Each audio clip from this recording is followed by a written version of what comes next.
Let's suppose that you were able every night to dream any dream you wanted to dream. And that you could, for example, have the power within one night to dream 75 years of time. But now let's have a surprise. Let's have a dream which isn't under control.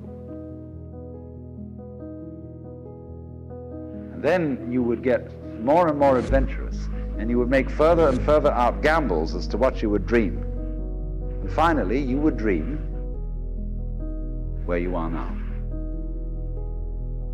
The whole galaxy is in chaos. You see, with nobody in power, it's ultimately a story of who has anything that resembles power. And power can come in different forms. Power can be dormant. Power can be raw. And more importantly, power can be persuasion. And power can come in numbers. On the planet Solus, the Reaper Nadu lays.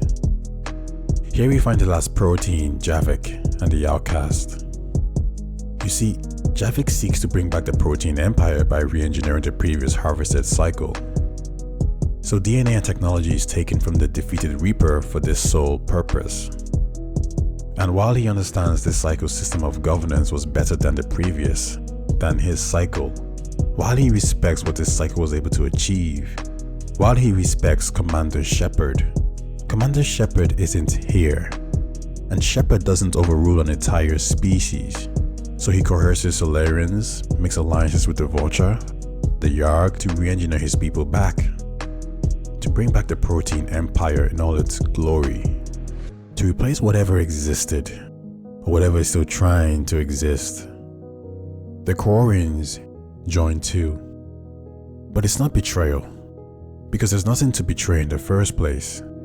The Council as you know it doesn't exist. There's no power in robes and prestige. Not when the galaxy is in this state. You see, the Quarians share something in common with the Proteins and the Reapers. They all both understand synthetics will ultimately lead to the destruction of organic life. And the Quarians remember the Morning War all too well. A war that wiped out over 99% of their population, that left them as refugees, that left them as a galaxy's unwilling nomads. And they are constantly reminded by the other groups and races of this loss. They're reminded by their ships, by their suits, the pain. Constantly everywhere they turn, it's there. It's not pleasant. It's not pleasant. They seek to change that. Reclaiming their home world will be priority, because nowhere in the protein empire will it be permitted for synthetics to overrule organics. No Geth, no Edi, no machines deluded into thinking they are more than what they are.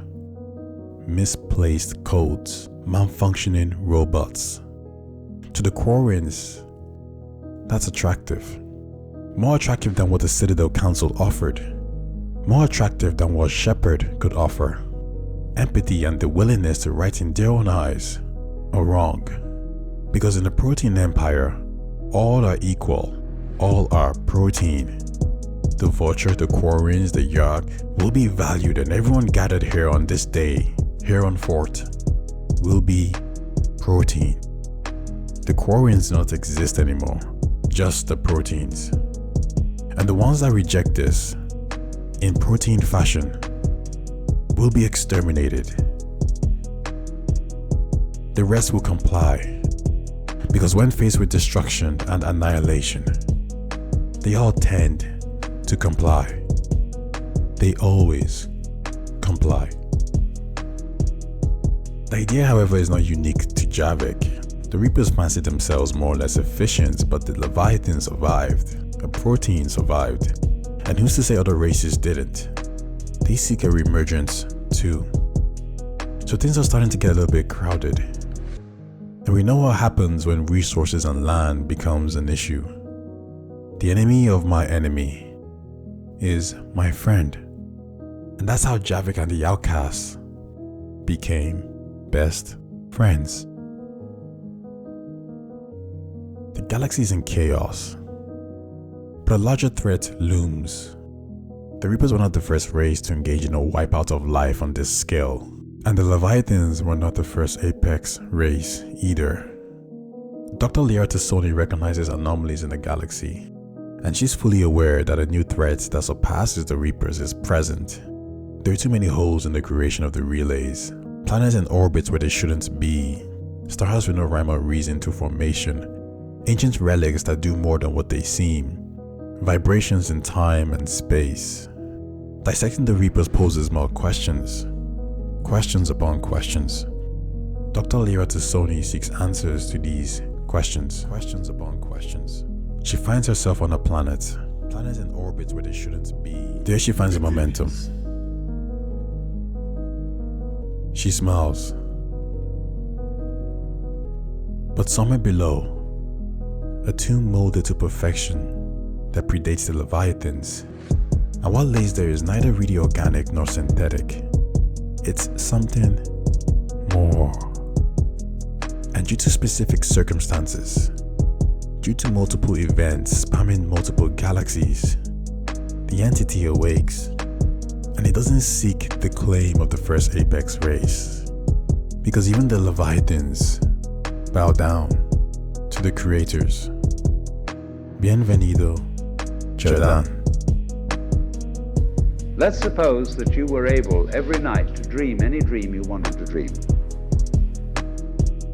And that you could, for example, have the power within one night to dream 75 years of time. But now let's have a surprise. Let's have a dream which isn't under control.